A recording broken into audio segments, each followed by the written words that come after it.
خداوند کے زندہ پاک کلام میں سے پہلا سیموئیل اس کا 10 باب۔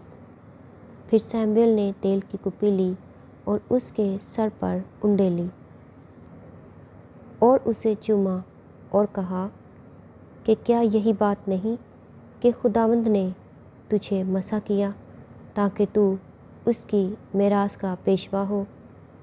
جب تو آج میرے پاس سے چلا جائے گا تو زلزہ میں جو بنیامین کی سرحد میں ہے راخل کی گور کے پاس 2 شخص تجھے ملیں گے اور وہ تجھ سے کہیں گے کہ وہ گدھے جن کو تو ڈھونڈنے گیا تھا مل گئے، اور دیکھ اب تیرا باپ گدھوں کی طرف سے بے فکر ہو کر تمہارے لیے فکر مند ہے اور کہتا ہے کہ میں اپنے بیٹے کے لیے کیا کروں۔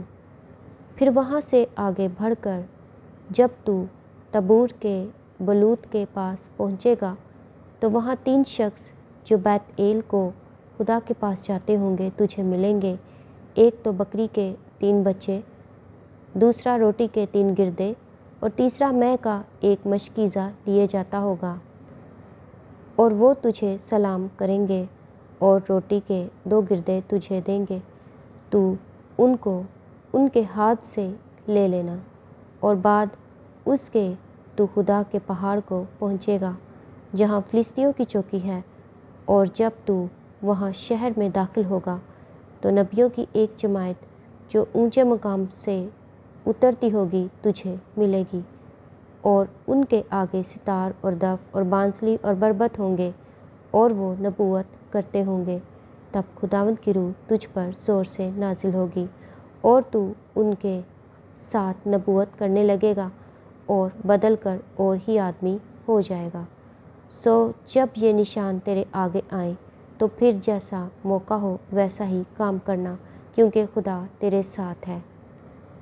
اور تو مجھ سے پیشتر جلجال کو جانا، اور دیکھ میں تیرے پاس آؤں گا تاکہ سوگندی قربانیاں کروں اور سلامتی کے ذبیحوں کو ذبح کروں۔ تو 7 دن تک وہیں رہنا جب تک میں تیرے پاس آ کر تجھے بتا نہ دوں کہ تجھ کو کیا کرنا ہوگا۔ اور ایسا ہوا کہ جوں ہی اس نے سیموئیل سے رخصت ہو کر پیٹھ پھیری، خدا نے اسے دوسری طرح کا دل دیا، اور وہ سب نشان اسی دن وقوع میں آئے۔ اور جب وہ ادھر اس پہاڑ کے پاس آئے تو نبیوں کی ایک جماعت اس کو ملی، اور خدا کی روح اس پر زور سے نازل ہوئی، اور وہ بھی ان کے درمیان نبوت کرنے لگا۔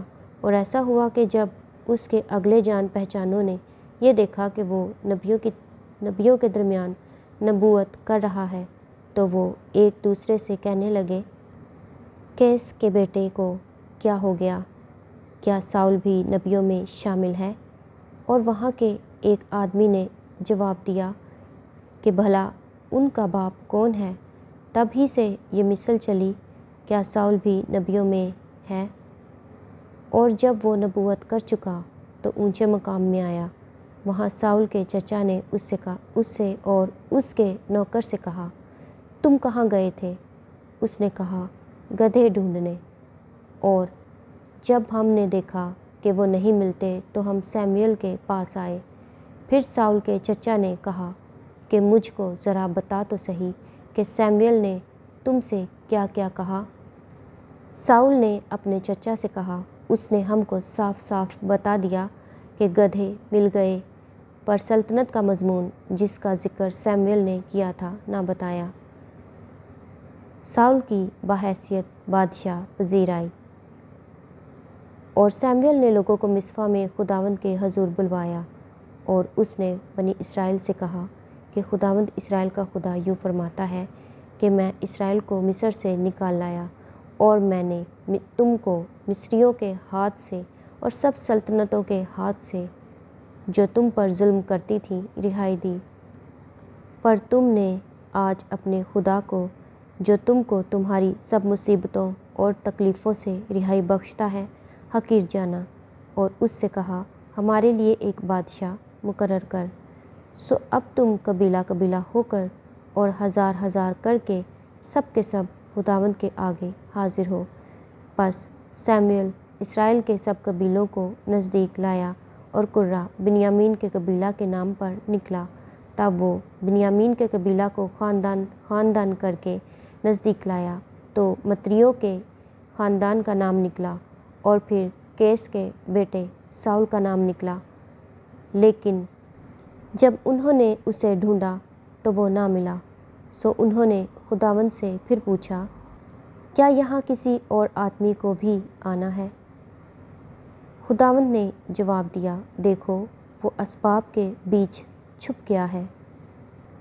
تب وہ دوڑے اور اس کو وہاں سے لائے، اور جب وہ لوگوں کے درمیان کھڑا ہوا تو ایسا کداور تھا کہ لوگ اس کے کندھے تک آتے تھے۔ اور سیموئیل نے ان لوگوں سے کہا، تم اسے دیکھتے ہو جسے خداوند نے چن لیا کہ اس کی مانند سب لوگوں میں ایک بھی نہیں؟ تب سب لوگ للکار کر بول اٹھے کہ بادشاہ جیتا رہے۔ پھر سیموئیل نے لوگوں کو حکومت کا طرز بتایا اور اسے کتاب میں لکھ کر خداوند کے حضور رکھ دیا۔ اس کے بعد سیموئیل نے سب لوگوں کو رخصت کر دیا کہ اپنے اپنے گھر جائیں، اور ساؤل بھی جبا کو اپنے گھر گیا، اور لوگوں کا ایک جتھا بھی جن کے دل کو خدا نے ابھارا تھا اس کے ساتھ ہو لیا۔ پر شریروں میں سے بعض کہنے لگے کہ یہ شخص ہم کو کس طرح بچائے گا؟ سو انہوں نے اس کی تحقیر کی اور اس کے لیے نذرانے نہ لائے، پر وہ انسنی کر گیا۔ خداوند کے زندہ پاک کلام کے پڑھے اور سنے جانے پر خداوند کی خاص برکت ہو۔ خدا کا شکر ہو، آمین۔